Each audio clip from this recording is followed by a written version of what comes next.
What's going on, guys? Welcome back to WWE Network and Show, where I, Graham G.S. and Matthews, break down all the original content I watch on the WWE Network and on Peacock. And today we're talking the November 22nd, 2024 edition of the SmackDown LowDown. Of course, they open up the episode replaying the ending to SmackDown with CM Punk being introduced by Paul Heyman, two returning stars, aiding the OG Bloodline against the new Bloodline, setting up the men's War Games matchup. I was going to say this in my SmackDown audio review. I kind of forgot, honestly. I am okay with Rollins, or rather Punk, being the fifth man on that team if it means that he's spiting Seth Rollins. Not because it makes any sense that he has any issues with the new Bloodline, the old Bloodline. I mean, he has issues with fucking Roman Reigns, we know that. Kind of made a comment about Roman about a year ago when he first came back to the company. But listen, if they're going to do 5-on-5, that at least makes sense. To a certain extent. I think Rollins being like, I'll never team with you, you're a tyrant, and then saying, I'll team with you is fucking stupid. I know Sammy and Jay kind of did something similar. They weren't as harsh or as aggressive as Rollins was. I mean, Sammy and Jay had reservations, but Rollins was like, no, absolutely not. And at some point, we will get that Shield reunion, maybe not with Moxley or Ambrose or whatever, but with those two, we will get it. You can save that moment for down the road. I know Reed's in the match, and Rollins would want to get his hands on Reed. Well, guess what? He can fucking wait. He turned it down. Punk takes the spot. Rollins will not be happy. I am looking forward to that Rollins reaction very soon. So anyway, after they replay the ending of the SmackDown, they run down the biggest headlines from Friday's show, which was a very good show overall. Check out my full SmackDown audio review from yesterday for my full thoughts on the show, and my written review over at WrestleRant.com. All right, shameless plugs aside.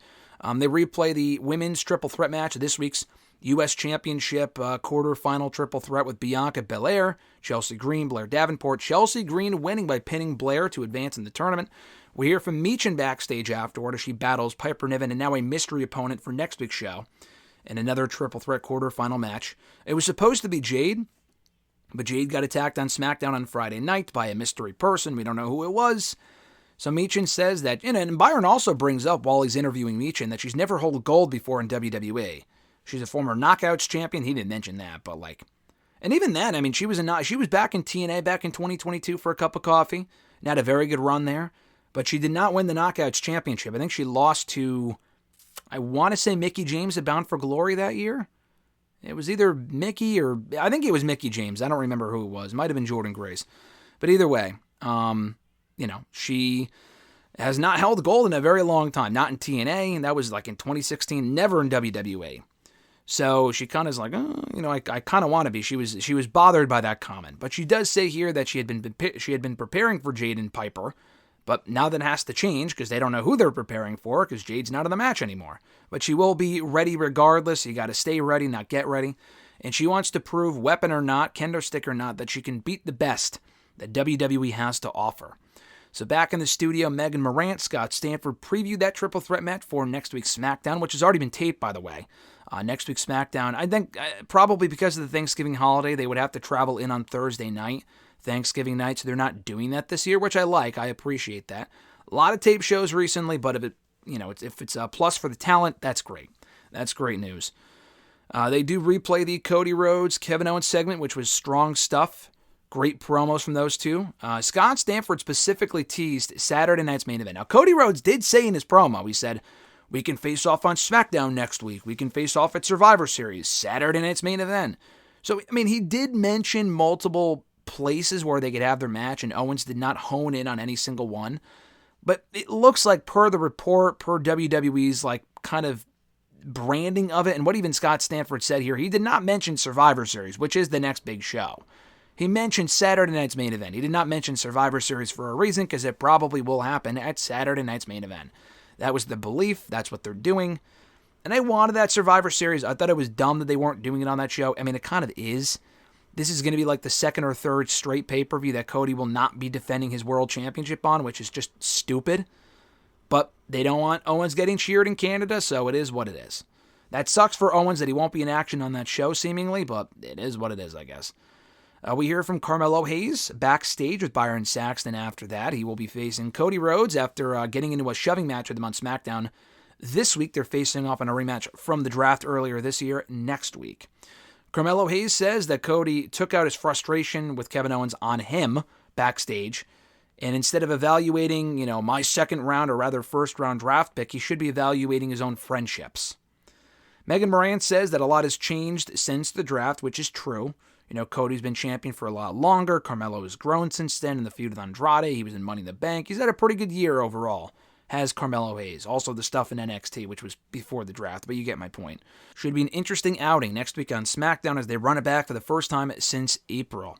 They replay LA Knight beating Santos Escobar on Friday night to retain the United States Championship.